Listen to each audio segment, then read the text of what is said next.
Computer क्या है? सुनने में तो ये सवाल बड़ा सीधा साधा लगता है ना? पर इसका जवाब वो बड़ा मजेदार है। तो चलिए आज इसी को समझते हैं, बिल्कुल शुरू से, एकदम बेसिक से। अच्छा, तो क्या कंप्यूटर बस एक सुपर कैलकुलेटर है? मतलब जो बहुत तेजी से हिसाब लगाता हो? हाँ, हिसाब तो वो करता है, पर बात उससे कहीं कहीं ज्यादा आगे की है। ये सिर्फ नंबरों से नहीं खेलता, बल्कि पूरी जानकारी की दुनिया से खेलता है। चलिए देखते हैं इसकी असली ताकत क्या है। देखिए, असल में कंप्यूटर का काम 3 आसान हिस्सों में बटा हुआ है। पहला, वो जानकारी लेता है। दूसरा, उस पे कुछ काम करता है, मतलब उसे प्रोसेस करता है। और तीसरा, एक नतीजा देता है। जरा सोचिए, जब हम कीबोर्ड पर कुछ टाइप करते हैं तो कंप्यूटर उसे समझता है, प्रोसेस करता है और फिर स्क्रीन पर दिखा देता है। बस यही है इसका सबसे बेसिक काम।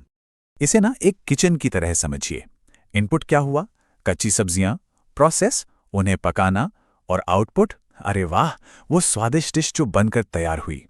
तो बस जानकारी लेना, उस पे काम करना और फिर नतीजा दिखाना। कंप्यूटर का हर काम इसी एक मंत्र पर चलता है। तो सवाल ये है कि ये इनपुट प्रोसेस आउटपुट का जो जादू है, ये होता कैसे है? इसके लिए हमें कंप्यूटर के अंदर झांकना पड़ेगा। समझना होगा कि इसका दिमाग और शरीर क्या है। तो देखिए, हर कंप्यूटर का एक दिमाग होता है।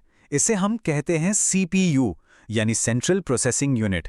यही वो बॉस है जो सारे फैसले लेता है, हर कमांड को समझता है और सारे काम को कह सकते हैं मैनेज करता है।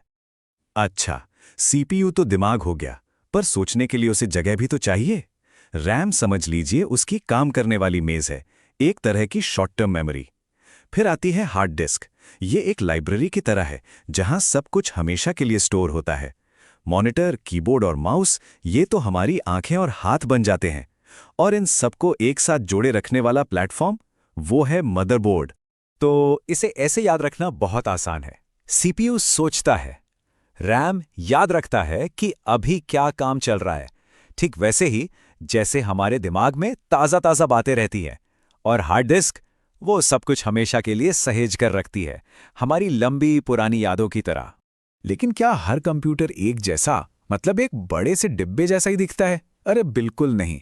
ये जो दिमाग और शरीर है ना, ये कई अलग अलग अवतार ले सकता है।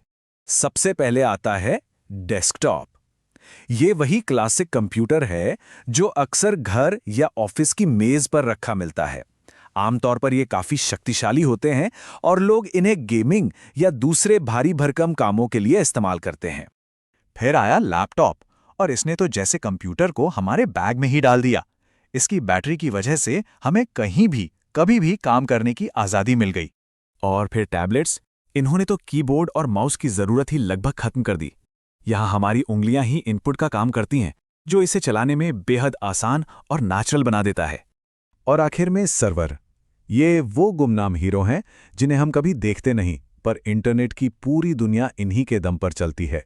ये बहुत ही ताकतवर कंप्यूटर होते हैं जो वेबसाइटों, ऐप्स और हम सबके सारे डेटा को संभाले रखते हैं। तो आज की 3 सबसे बड़ी बातें याद रखते हैं। पहली, हर कंप्यूटर का काम करने का एक ही तरीका है, इनपुट, प्रोसेस, आउटपुट। दूसरी, इसका दिल और दिमाग है सीपीयू और मेमोरी। और तीसरी, ये डेस्कटॉप से लेकर सर्वर तक कई अलग अलग शक्लों में हमारे सामने आता है। तो ये सब जानने के बाद एक सवाल दिमाग में आता है।